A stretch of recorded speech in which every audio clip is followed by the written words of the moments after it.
and then we have something very, very, very exciting for you guys. Hi, Mabel. I love your costume. Thank you. That's her outfit. Yeah. She is. Yeah. Oh, sorry. Yeah. Continue.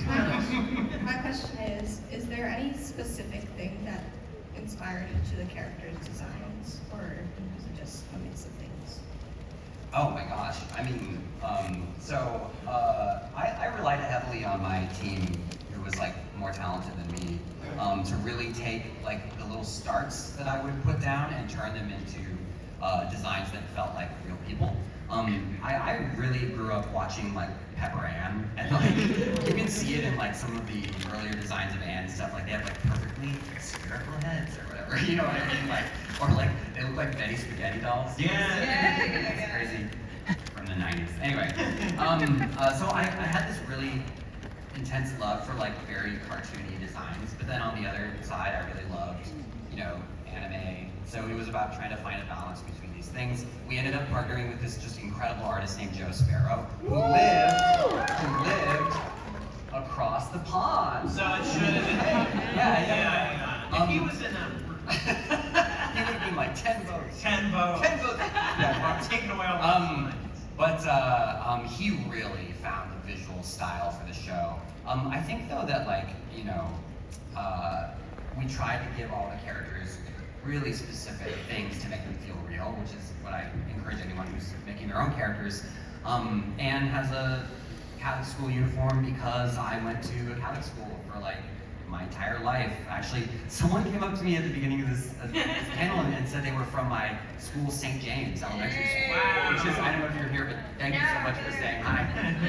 And we had these dorky uniforms, and they didn't even look good, you know what I mean? Oh, But like, yeah. making sure that that was part of Anne's design, it's telling you something. It's telling you, like, she's not even picking her clothes. You know what I mean?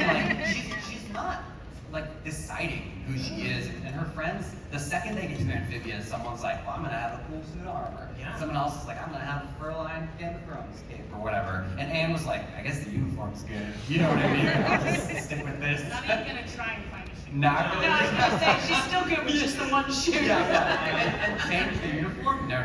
No. Does that answer your question? Thank you.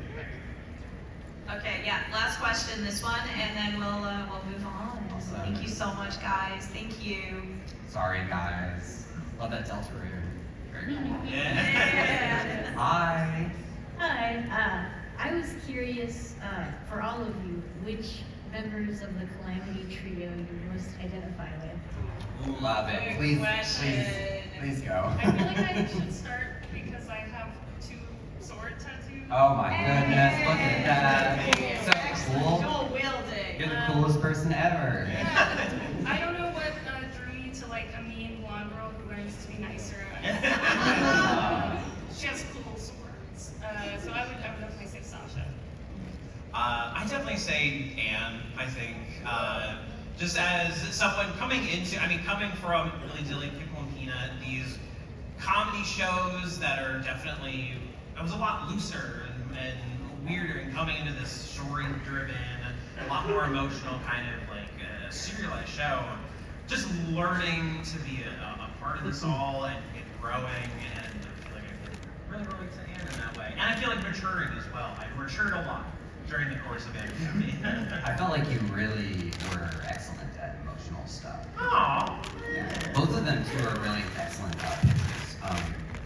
That was one of the things I mean, you can still pitch and stuff, you know, through Zoom and stuff, but being in that audience and pitching to everybody, and you miss that a lot. Yeah. When you're pitching in a room too, when somebody's like falling asleep, you can be like, I see you! Yeah. You like hit something really hard. Or Yeah. Raquel! Andy? Which is Marcy. Oh. I mean, I have like, just like Kae on the super big version of D&D and stuff, Yeah. but like the curiosity of the character. Yeah. And she deals with her own problems. Yes. So it's, you know, she's a very vulnerable character, and I like that. Yes. And you were Marcy. Very similar as well, and also like a little bit of that naivety Yeah. and like trying to see the good in people and not, you know, having kind of blinders on to when someone may be taking advantage of her. For sure. My favorite character is Anne, but I definitely relate the most to Marcy. We're just like, you know, I remember like making my friends watch Slayers, like Slayers. Oh. And I remember just, yeah. One of our editors at the booth just like screamed. Like, you know, it's like 35 years old this year. Why are you calling me that? No, Did you remember? I saw their celebration and they were like, Slayers 35 years old. Anyway, Immediately crumbled to dust. I distinctly remember, and my friends, I love them to bits. And we were having a sleepover, and like I was like, you guys gotta watch this. This is so awesome, Slayers.